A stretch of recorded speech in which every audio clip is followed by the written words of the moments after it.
को उनको क्या बोलते हैं, काटता है और ब्लड सक करके चला जाता है। जो ब्लड है उसका फूड मटेरियल हुआ, तो मॉस्किटो के काटने से जो है उसको फूड उसका मिल गया, लेकिन ह्यूमंस जान से मरता नहीं है। सेकेंड एग्जाम्पल क्या है, टैपवॉर्म। टैपवॉर्म जो है वो ह्यूमंस के अंदर ही रहता है हमारे, और बिना हमको हार्म पहुंचाए, मतलब कि बिना हमें जान से मारे हमारे बॉडी के अंदर ही वो न्यूट्रिशन लेता है। Third is holozoic nutrition. Holozoic nutrition होता है the mode of nutrition that involves ingestion, digestion, absorption and assimilation of liquid और solid organic material is called holozoic nutrition. यानी कि पोषण का, न्यूट्रिशन का वह प्रकार जिसमें किसी भी ऑर्गेनिक मटेरियल को सॉलिड या फिर लिक्विड फॉर्म में लेने पर उसमें इंजेशन हो, डाइजेशन हो, एब्जॉर्प्शन हो एंड एसिमिलेशन हो, वो प्रोसेस आपकी क्या कहलाती है, होलोजोइक न्यूट्रिशन। यानी कि जैसे हम भोजन लेते हैं या फिर पानी पीते हैं तो उसमें पहले भोजन का पाचन हो, पहले हम उसको निगले, इंजेशन हो, फिर डाइजेशन हो, फिर एब्जॉर्प्शन हो, उसके बाद जो वेस्ट मटेरियल हो उसको बाहर निकालें। ये प्रोसेस आपकी क्या कहलाती है, होलोजोइक न्यूट्रिशन। और एनिमल्स एंड ह्यूमंस में ये होता है, ठीक है।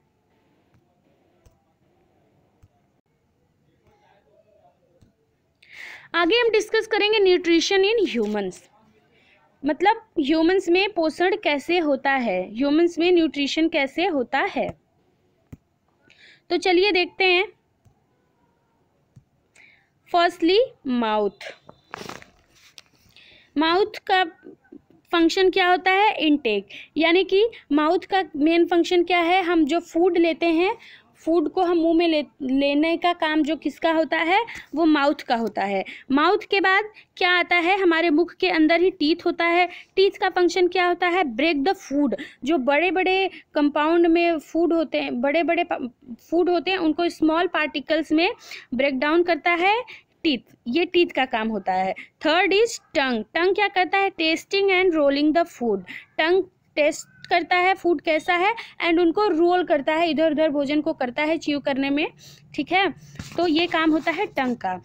अब मुख में मेन फंक्शन जो होता है वो होता है सलाइवरी ग्लैंड का। ग्लैंड जो होती है वो कुछ ना कुछ सिक्रीट करती हैं। सलाइवरी ग्लैंड हमारे मुख में पाई जाती हैं, वो क्या सिक्रीट करती हैं, saliva. Salivary gland saliva secrete करती हैं। और सलाइवा क्या करता है, saliva contain enzyme salivary amylase that break down starch food to simple sugar। यानी कि सलाइवा जो होता है वो एक एंजाइम कंटेन करता है, सलाइवरी एमाइलेज एंजाइम होता है। सलाइवा के अंदर एक सलाइवरी एमाइलेज एंजाइम होता है जो फूड जो होता है, स्टार्च होता है, फूड को सिंपल शुगर में ब्रेक डाउन करता है। जैसे ये देखिए क्या हुआ है यहाँ पे कि ये स्टार्च यानी हमारा भोजन हो गया, सलाइवरी एमाइलेज एंजाइम के साथ मिलता है और किसमें ब्रेक डाउन किया, शुगर में। नेक्स्ट है आपका ओसोफेगस। ओसोफेगस क्या करता है, taking food from mouth to stomach by peristaltic movements.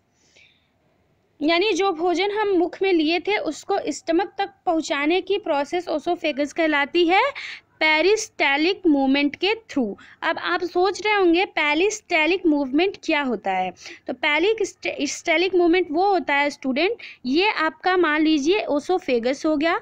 Oesophagus में आपका पैरास्टेलिक मूवमेंट होता है, ये कोई फूड है आपका, तो उसमें ऊपर से जो उसकी वॉल्स होंगी वो कॉन्ट्रैक्ट करेंगी और नीचे से रिलैक्स करेंगी, जिसके थ्रू कॉन्ट्रैक्शन एंड रिलैक्शन के थ्रू फूड धीरे धीरे धीरे करके आपका स्टमक में पहुंच जाता है। इसे ही पैरास्टेलिक मूवमेंट बोलते हैं। यानी ऊपर का जो पार्ट होगा वो कॉन्ट्रैक्ट करेगा और नीचे का रिलैक्स होगा, तो प्रेशर के थ्रू जो फूड होगा वो क्या करेगा, नीचे आता जाएगा। यही प्रोसेस आपका पैरास्टेलिक मूवमेंट कहलाता है।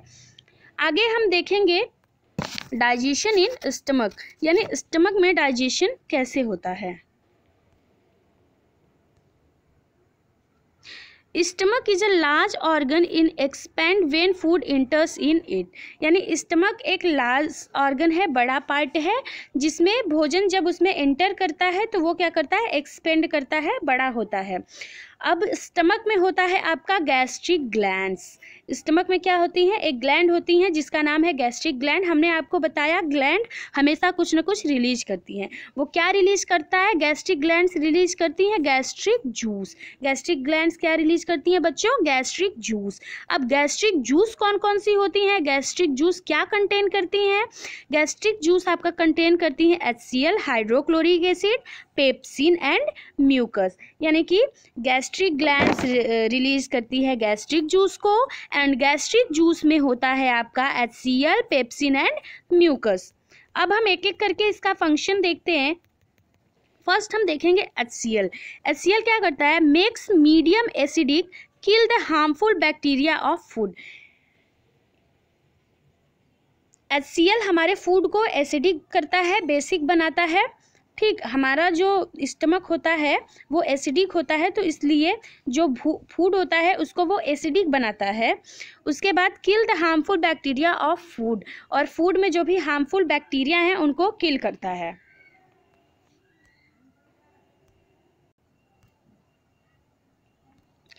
नेक्स्ट है आपका पेप्सिन। पेप्सिन क्या करता है, break down the proteins into amino acid. यानी जो प्रोटीन होता है उसको ब्रेक डाउन करता है किसमें, अमीनो एसिड में। Last is mucus. म्यूकस क्या करता है, protect inner lining of stomach. यानी कि स्टमक के इनर लीनिंग को, अंदर वाली वॉल को प्रोटेक्ट करता है, किससे, HCl से। क्यों, क्योंकि HCl जो है वो बहुत ही स्ट्रॉन्ग एसिड है। अगर म्यूकस नहीं रहेगा तो वो हमारे स्टमक की इनर वॉल को डैमेज कर सकती हैं। तो म्यूकस का मेन फंक्शन क्या है, protect inner lining of stomach to HCl। HCl से बचाता है इनर लीनिंग को, स्टमक के इनर लीनिंग को। नेक्स्ट क्या है कि स्टमक के बाद जो फूड होता है वो कहाँ जाता है, स्मॉल इंटेस्टाइन में, और यहीं पे भोजन का जो है डाइजेशन होता है। It is the site of complete digestion. यहाँ पे भोजन का कंप्लीट डाइजेशन होता है। और इस स्मॉल इंटेस्टाइन में लीवर क्या होता है, स्मॉल इंटेस्टाइन में हम पढ़ेंगे लीवर।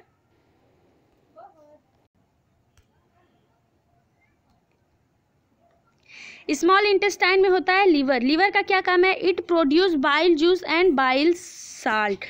लीवर प्रोड्यूस करता है बाइल जूस को एंड बाइल साल्ट को। अब बाइल जूस का क्या काम होता है, it makes the food alkaline. ये फूड को एल्केलाइन बनाता है, बेसिक बनाता है। एंड बाइल साल्ट क्या करता है, break the large fat globules, this is called emulsification.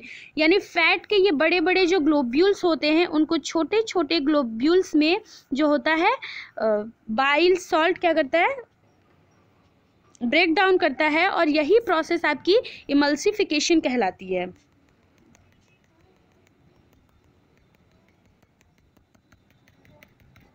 उसके बाद है gall bladder. It store bile juice and bile salt. Gall bladder क्या करता है कि bile juice and bile salt को स्टोर करके रखता है। यानी कि जैसे ही फूड स्मॉल इंटेस्टाइन में आता है, गाल ब्लैडर में जो bile juice and bile salt stored रहता है वो रिलीज होके फूड के साथ मिल जाता है। और बाइल सॉल्ट क्या करता है, बाइल जूस फूड को एल्केलाइन बनाता है, एंड बाइल सॉल्ट क्या करता है, बड़े बड़े फैट ग्लोब्यूल्स को छोटे छोटे जो है पार्ट्स में ब्रेक डाउन कर देता है, और ये प्रोसेस इमल्सिफिकेशन कहलाती है। आगे हम देखेंगे पेनक्रियाज, जो कि स्मॉल इंटेस्टाइन का एक पार्ट है। पेनक्रियाज में क्या होता है, पेनक्रियाज में आपका होता है दो, trypsin and lipase enzyme. Pancreas क्या रिलीज करता है, दो एंजाइम, ट्रिप्सिन एंड लाइपेज। अब ट्रिप्सिन का क्या फंक्शन है, break down protein into amino acid. यानी आपने अभी पहले पढ़ा होगा पेप्सिन। पेप्सिन भी क्या करता था, प्रोटीन को अमीनो एसिड में ब्रेक डाउन करता था। सेम इसका भी वही फंक्शन है, प्रोटीन को अमीनो एसिड में ये ब्रेक डाउन किया। एंड लाइपेज का क्या फंक्शन है, it's break down emulsified fat. यानी कि जो ये इमल्सिफाइड फैट था, बड़े बड़े फैट ग्लोब्यूल्स को छोटे छोटे पार्ट्स में ब्रेक डाउन करके इमल्सिफिकेशन हुआ, उन इमल्सिफाइड फैट को ये और भी ब्रेक करता है, किसमें, फैटी एसिड ग्लिसरॉल में। ठीक है, तो आगे हम देखते हैं कि स्मॉल इंटेस्टाइन में डाइजेशन हो जाता है, फूड फैट जो होता है वो फैटी एसिड एंड ग्लिसरॉल में टूट जाता है, ब्रेक डाउन हो जाता है। स्टार्च जो है वो हमारे मुख में जो सलाइवरी एमाइलेज था, सलाइवी एमाइलेज, उससे sugar starch simple compound sugar में जो है डाइजेस्ट हो जाता है वहाँ पे। और नेक्स्ट क्या है, प्रोटीन। प्रोटीन यहाँ पे ट्रिप्सिन और पेप्सिन से अमीनो एसिड में ब्रेक डाउन हो जाता है।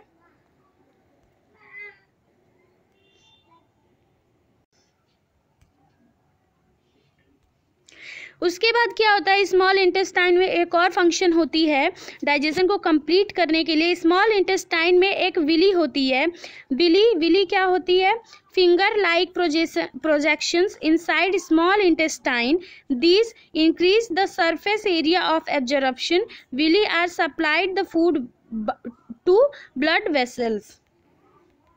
यानी कि स्मॉल इंटेस्टाइन में एक स्ट्रक्चर होता है फिंगर लाइक प्रोजेक्शन का, ठीक है, फिंगर लाइक प्रोजेक्शन का स्मॉल इंटेस्टाइन में एक स्ट्रक्चर होता है आपका, इस तरह से फिंगर लाइक प्रोजेक्शन होता है ऐसे स्मॉल इंटेस्टाइन में। ये क्या करता है, यही विली कहलाती हैं, ये आपकी क्या कहलाती हैं, विली। इनका फंक्शन क्या होता है कि ये स्मॉल इंटेस्टाइन को सरफेस को इंक्रीज करती हैं ऑब्जर्प्शन के लिए ये सरफेस को इंक्रीज कर देती हैं। And villi are supplied to the food to blood, और जो फूड डाइजेस्ट हो चुका है उसको ये ब्लड को सप्लाई कर देती हैं, ब्लड वेसल्स को ये सप्लाई कर देती है। जो फूड का डाइजेशन हो चुका है उनको वो ब्लड वेसल को सप्लाई कर देती हैं। Then the food vessels take the food to each and every cells of the body। उसके बाद ब्लड वेसल्स क्या करती हैं, फूड को सेल के सभी बॉडी तक, एवरी सेल्स तक और बॉडी पार्ट्स तक पहुंचाती हैं ब्लड वेसल्स। और विली एक फिंगर लाइक प्रोजेक्शन होती है जो कि स्मॉल इंटेस्टाइन के अंदर होती है। ये क्या करती है, एब्जॉर्प्शन के लिए सरफेस को इंक्रीज कर देती है। उसके बाद विली क्या करती है कि फूड को ब्लड वेसल्स में सप्लाई कर देती है, और ब्लड वेसल्स क्या करता है, इस फूड को सभी सेल्स तक और बॉडी पार्ट्स तक पहुँचाता है। उसके बाद क्या होता है, फूड लार्ज इंटेस्टाइन में जाता है। सॉरी, यहाँ पे तो डाइजेशन कंप्लीट हो गया। अब लार्ज इंटेस्टाइन में क्या होता है, लार्ज इंटेस्टाइन में the unabsorbed food sent to long intestine, sorry large होगा यहाँ पे,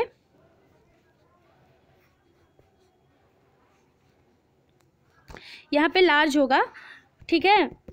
तो क्या होता है कि the unabsorb food sent to the large intestine, जो फूड एब्जॉर्ब नहीं हो पाया है विली के थ्रू वो लार्ज इंटेस्टाइन में जाता है। There its wall absorb more water from this material and rest of the material remove from the body via NS.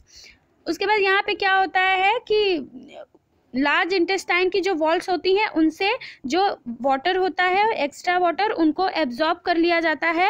And जो रेस्ट मटेरियल बचता है, वेस्ट मटेरियल, उनको एनएस के थ्रू, एनएस एक बॉडी पार्ट है, उसके थ्रू बॉडी से remove करके बाहर कर दिया जाता है, ठीक है।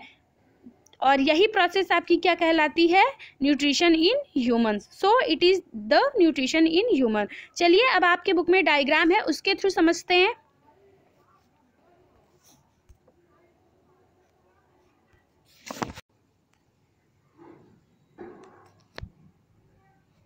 ये आपके बुक में फिगर 6.6 दिया हुआ है जिसमें ह्यूमन एलिमेंट्री कैनाल है। एलिमेंट्री कैनाल किसे बोलते हैं, एलिमेंट्री कैनाल यानी आपका भोजन जो है, आपका फूड जो है, जिस प्रोसेसेस के थ्रू डाइजेस्ट होके बाहर निकलता है वो सारी कैनाल, वो सारे जो है बॉडी पार्ट्स, वो सारे ऑर्गन्स आपके एलिमेंट्री कैनाल के थ्रू आते हैं।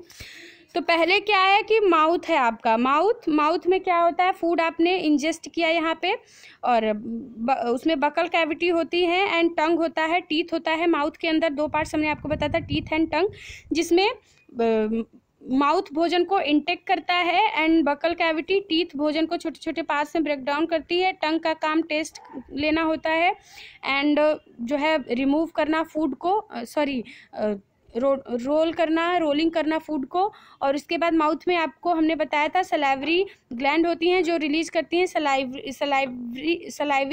सलाइवा एमाइलेज, जो भोजन के साथ मिलके स्टार्च को कार्बोहाइड्रेट में कन्वर्ट कर देती हैं, डाइजेस्ट कर देती हैं। उसके बाद ये आपका ओसोफेगस हो गया, जो माउथ से स्टमक तक जुड़ा हुआ है, ये आपका ओसोफेगस होता है। इसमें relaxation and contraction peristaltic movement होता है, जिसके थ्रू भोजन डायरेक्ट कहाँ जाता है, स्टमक में। स्टमक के बाद वहाँ पे आपका फूड का डाइजेशन होता है, ठीक। उसके बाद स्टमक के बाद आपका भोजन जाता है स्मॉल इंटेस्टाइन में भोजन का डाइजेशन होता है। बाइल डक्ट, लीवर, पेनक्रियाज, ये सारी चीज़ें आपकी जो है स्मॉल इंटेस्टाइन में हैं। तो इन चीज़ों से होते हुए गाल ब्लैडर में जो भी आपका बाइल जूस वगैरह स्टोर होता है, आपको हमने अभी पढ़ाया, उन सारे प्रोसेसेस के थ्रू होते हुए स्मॉल इंटेस्टाइन में भोजन का डाइजेशन हो जाता है, और वहीं पे विली के द्वारा भोजन जो है फूड को एब्जॉर्ब कर लिया जाता है, और ब्लड वेसल्स के थ्रू सभी बॉडी पार्ट्स में पहुंचाया जाता है। और जो अनएब्जॉर्ब्ड फूड होते हैं वो कहाँ आते हैं, आपके लार्ज इंटेस्टाइन में आते हैं। लार्ज इंटेस्टाइन में आने के बाद क्या होता है, जो एक्स्ट्रा वाटर होता है वो इनकी वॉल्स के द्वारा एब्जॉर्ब कर लिए जाते हैं, और जो वेस्ट मटेरियल या फिर वेस्ट प्रोडक्ट होता है वो एनस के थ्रू बॉडी से बाहर निकल जाते हैं। और ये हो गया आपका कंप्लीट डाइजेशन प्रोसेस, ठीक है। ये आपका क्या हो गया, कंप्लीट डाइजेशन।